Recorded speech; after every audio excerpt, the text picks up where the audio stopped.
এবার এই সময় বাচ্চা যেহেতু নিচের দিকে চাপ দিচ্ছে রীতিমতো, সেক্ষেত্রে এই সাদা সাপটা কিন্তু বেরোতে শুরু করে, যেটাকে মিউকাস প্লাগ বলা হয়ে থাকে।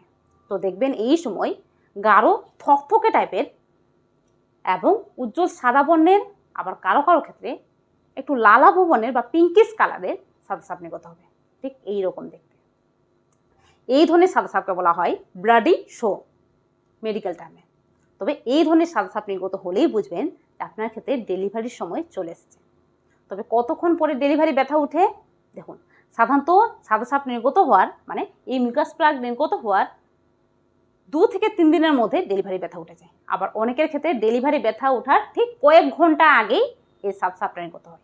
সেক্ষেত্রে এই সাদা সাপ যখনই নির্গত হোক না কেন, এক তো ভয় পাবেন না, দ্বিতীয়ত চিন্তা করবেন না, এই সময় নিজেকে প্রস্তুত করুন নর্মাল ডেলিভারির জন্য। কারণ আপনার ক্ষেত্রে জরায়ুর মুখ খোলা শুরু হয়ে গেছে। কারণ এই সময় জরায়ুর মুখ পুরোপুরিভাবে নরম হয়ে যায় এবং তার সঙ্গে সঙ্গে জরায়ুর মুখ হালকা করে খুলতেও শুরু হয়ে যায়।